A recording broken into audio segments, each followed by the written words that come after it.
Assalamualaikum dear students, welcome to Irfan Science Academy. I am your physics instructor Ahmad Saeed.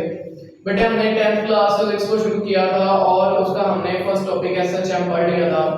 आज उसका SHM की ही एक characteristics है हमारे पास बॉल एंड बाउल सिस्टम। तो आज उसको थोड़ा सा डिस्कस करेंगे, इसमें क्या क्या गिवन है हमारे पास। बेटे बॉल एंड बाउल सिस्टम की मैंने यहाँ पे एक डायग्राम ड्रॉ किया है।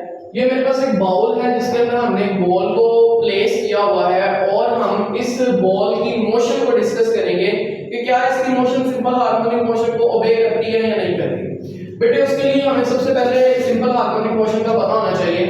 सिंपल हार्मोनिक मोशन के टॉपिक को अगर आपने अभी तक नहीं पढ़ा तो उसका आपको डिस्क्रिप्शन में लिंक मिल जाएगा, आप जाके वहां पे एक दफा चेक करें उसे। मैं आपको फिर भी रफली थोड़ा सा गाइड कर देता हूँ। सिंपल हार्मोनिक मोशन क्या होता है? टू एंड फ्रो मोशन होती है। To and fro motion of a body about its mean point, through motion of a body about its mean point या mean position, वो क्या कहलाती है हमारे पास? सिंपल हार्मोनिक मोशन कहलाती है। बेटे अब ये टू एंड फ्रो मोशन का मतलब क्या है? आपने सादा पेंडुलम की मोशन देखी है, वो टू एंड फ्रो मोशन होती है कि वो पेंडुलम जो है वो टू एंड फ्रो मूव करता है, तो उसको उसकी मोशन को हम सिंपल हार्मोनिक मोशन कहते हैं। हमारा टॉपिक है बॉल एंड बाउल सिस्टम, तो आज हमने इसकी मोशन को डिस्कस करना है कि क्या इसकी मोशन हमारे पास सिंपल हार्मोनिक मोशन है या नहीं। बेटे ये मेरे पास एक बॉल है, उसके अंदर मैंने एक बॉल प्लेस की हुई है। इनिशियली जब ये बॉल जो थी वो हमारे पास क्या है, रेस्ट की हालत में थी, यानी कि अपनी मीन पोजीशन ओ पे थी। तो ये किस हालत में थी? रेस्ट में थी। बेटे जब ये रेस्ट की हालत में होगी तो इसके ऊपर लगने वाली तमाम तरह की एनर्जीज, चाहे वो काइनेटिक एनर्जी हो या फिर पोटेंशियल एनर्जी हो, दोनों का सम हमारे पास किसके बराबर होगा? जीरो के बराबर, क्योंकि बॉडी मूव नहीं कर रही, वो रेस्ट की हालत में पड़ी हुई है। जैसे ही मैं क्या करता हूँ, बॉल को यहां से लेकर एक एक्सट्रीम पोजीशन ए पे लाके छोड़ देता हूँ, तो ये बॉल क्या करेगी? यहां से मूव करती हुई वापस आएगी और अपनी मीन पोजीशन की तरफ हमेशा मूव करेगी। सिंपल हार्मोनिक मोशन की एक कैरेक्टरिस्टिक्स होती है कि वो हमेशा क्या होता है? मीन पोजीशन की तरफ मूव करता है। बेटे ये मीन पोजीशन की तरफ वापस मूव करेगी, तो मीन पोजीशन पे आने के बाद, अच्छा इस पॉइंट पे थोड़ा सा डिस्कस करते हैं एक्सट्रीम पोजीशन ए पे।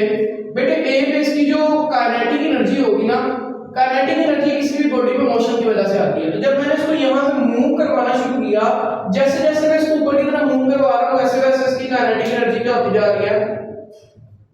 तो इसको जैसे जैसे मैं ऊपर की तरफ मूव करवाऊंगा तो एक्सट्रीम पोजीशन ए पे जाके जो उसकी काइनेटिक एनर्जी है, चूंकि वहां पे जाके बॉल कुछ वक्त के लिए रुकेगी, देन दोबारा वापस मूव करेगी। तो जब वो रुक जाती है तो उसकी मोशन फिर से क्या हो जाती है? जीरो। तो एक्सट्रीम पोजीशन पे जाके उसकी काइनेटिक एनर्जी क्या हो जाएगी? हमारे पास जीरो हो जाएगी। बेटे लेकिन इस पॉइंट पे जो बॉडी की पोटेंशियल एनर्जी होगी, जो इसमें हाइट की वजह से आती है, पोजीशन की वजह से आती है, वो इस पॉइंट पे क्या होगी? मैक्सिमम होगी। हमने क्या किया? बॉल को यहां से छोड़ा और बॉल मूव करती हुई कहां पे आई? अपनी मेन पोजीशन ओ की तरफ वापस आ गई। अब इस पोजीशन पे आके देखिए, उसे चाहिए कि वो रुक जाए, लेकिन एक फोर्स है जिसको हम रीस्टोरिंग फोर्स का नाम देते हैं। इस रीस्टोरिंग फोर्स की वजह से वो इस पॉइंट पे नहीं रुकती, बल्कि वो क्या कर जाती है? आगे की तरफ मूव कर जाती है। अब ये जो मीन पोजीशन ओ है, यहां पर बेटे जो उसकी काइनेटिक एनर्जी होगी वो क्या होगी? मैक्सिमम होगी, क्योंकि बॉडी मोशन कर रही है। ये क्या करेगी? मोशन करती हुई अपनी इस पॉइंट पे आके क्या होगी? फिर से एक वक्त के लिए रुकेगी, जिसको मैं फिर से एक्सट्रीम पोजीशन बी का नाम दे रहा हूं। यहां पे जो हमारे पास काइनेटिक एनर्जी थी वो हमारे पास जीरो थी, और जो पोटेंशियल एनर्जी थी वो हमारे पास मैक्सिमम थी। इस पॉइंट पे जाके फिर से सेम वैसे होगा, काइनेटिक एनर्जी हमारे पास जीरो हो जाएगी और जो पोटेंशियल एनर्जी है वो हमारे पास मैक्सिमम हो जाएगी। लेकिन वो बॉडी क्या करती है?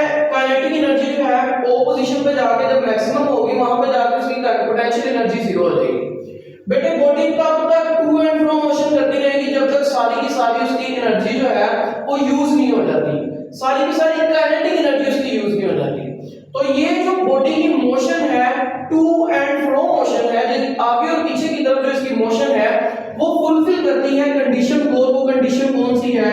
एसएचएम की कंडीशंस को फॉलो कर रही है। इसीलिए हम सिंपल वर्ड में ये कह सकते हैं कि बॉल एंड बाउल सिस्टम की जो एग्जांपल है वो सिंपल हार्मोनिक मोशन को ओबे करती है। बेटे ये था हमारा आज का टॉपिक। अगर आप